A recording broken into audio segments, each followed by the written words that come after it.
Let's be honest. Most of us are too practical to follow a star. Way too practical. If you follow a star, who knows where you're going to go? You certainly don't know where you're going to end up and how you're going to get home. I mean, it's probably going to cost a lot of money, and who's got that kind of time? Let's face it, following a star is just not for most people. But it is for some. And long ago, there was a few of those who were called the Magi, from which we get the word magic or magician. And there certainly is a lot of magic in this season, isn't there? I'm Tim Selby at Heart of Steamboat, and it's great to be with you during this Advent season as we move our way towards Christmas. And I guess when we talk about magic, we probably ought to define what we mean when we use that word. Sometimes when you hear the word magic, you might think of a man in black at a birthday party who pulls a rabbit out of a hat. Or somebody on a stage at a Las Vegas show who does amazing things. How do they do those things, right? Yeah, we're not talking about that kind of magic here. When I use the word magic in this season, I'm talking about that feeling when something is really beautiful, but it's also mysterious. I'm talking about those things we brush up against and bless us, but we can't quite understand them. I might use the word in this way. When I looked at my grandchildren smiling, it was pure magic, right? You know what I mean? Or I might say, I got together with a bunch of friends, a bunch of old friends, and we shared a dinner together, and the night was simply magical, right? Or, how in the world do those reindeer fly? Well, when Santa has to get toys to bring joy to children all over the world, something magical happens. This is the sense where I use this word, and there's magic all over this season that we're in. And there might be no greater symbol of that magic than the Star of Bethlehem, the star that rises in the east and guides these men to follow it.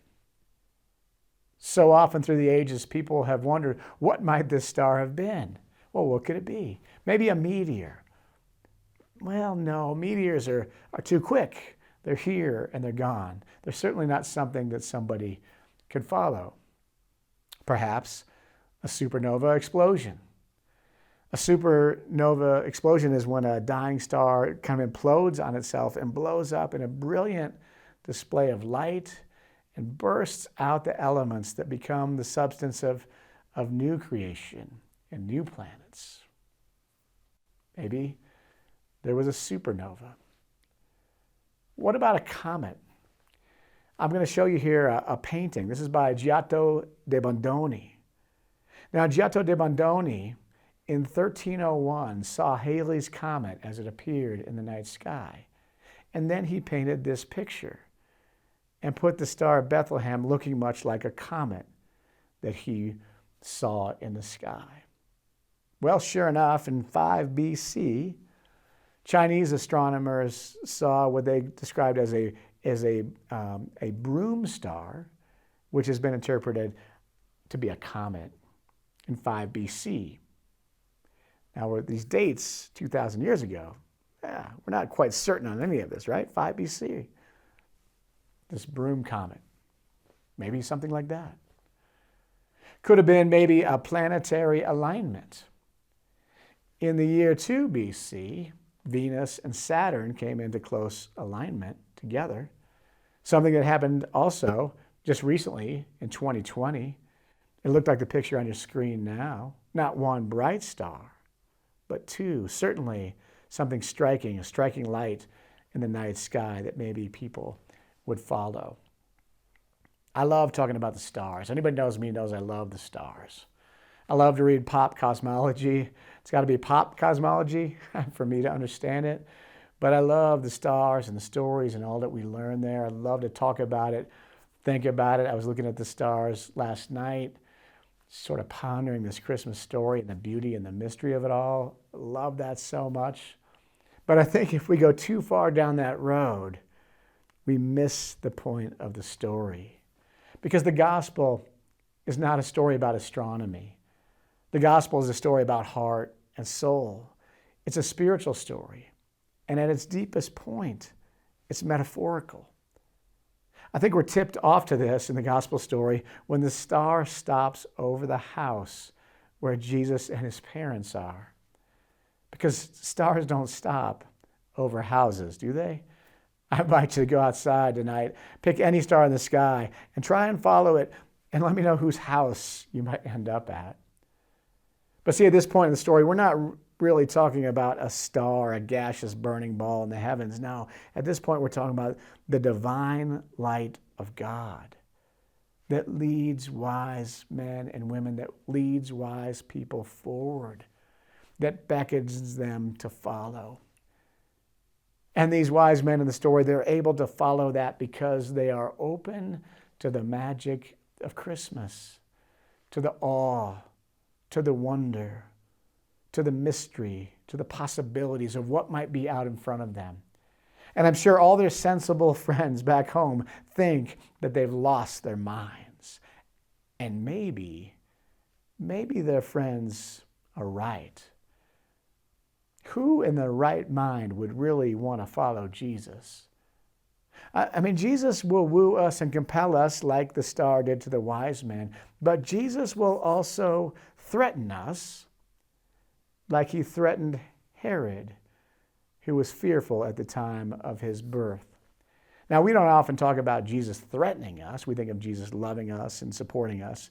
We don't often think about the ways that Jesus might threaten us, but Jesus threatens us in so many ways.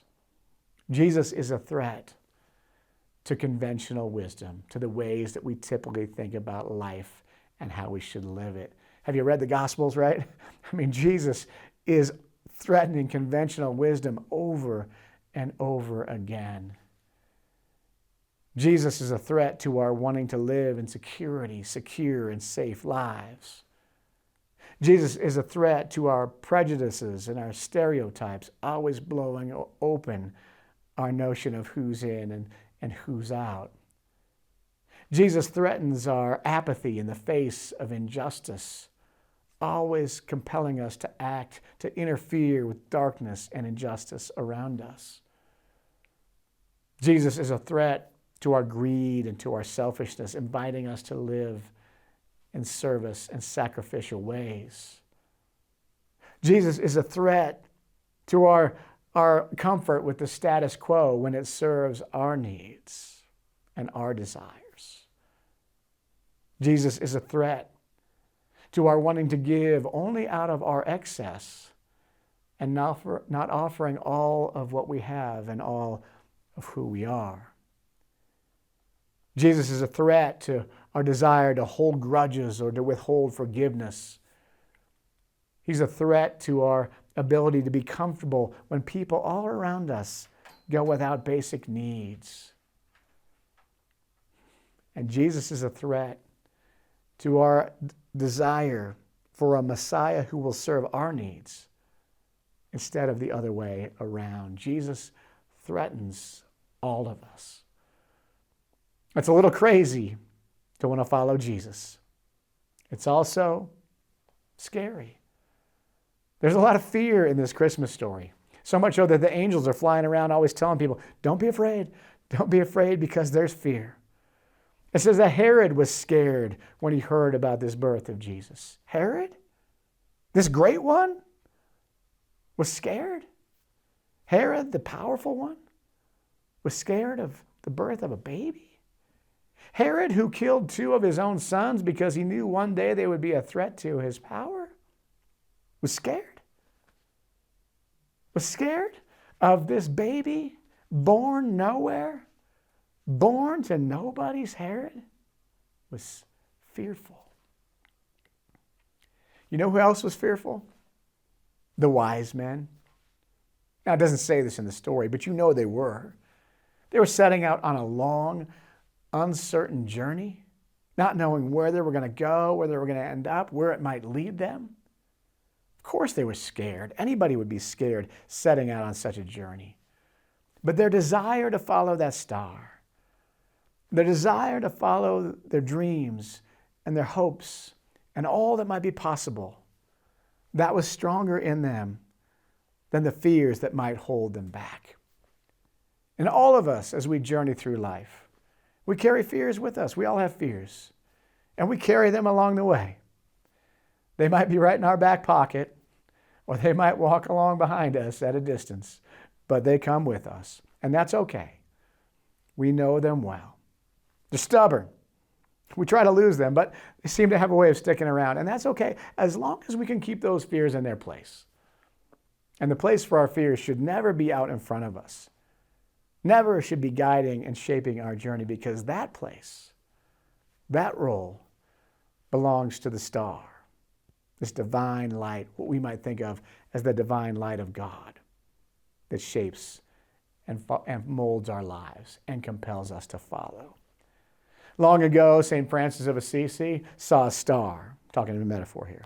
He saw a star that led him to walk away for a rich and comfortable life, to live among and to serve the poorest of the poor. And Francis followed that star. There was a woman by the name of Mary Johnson, and she saw a star that led her to Stillwater Prison. Led her to Stillwater Prison to encounter a 16-year-old boy who had killed her own son in a fight. And that encounter at that prison led to a relationship. And now, many years later, that boy, now a man, lives next door to Mary Johnson. And Mary and that man love each other like son and mother. Rosa Parks saw a star that led her to a city bus. That led her to a city bus where she would become a beautiful icon of justice, reminding all of us that in God's kingdom, which ought to look like that in our world, nobody is made to sit in the back. Mother Teresa followed a star that led her to the streets of Calcutta, where she tried to make sure that everybody that she could encounter, those who were poor, those who were suffering, would know the touch of love and know the blessing of God upon their life. She followed that star. Now, your life and mine might be less dramatic than those examples, but the star that we follow is no less bright. And our commitment to follow it should be no less clear.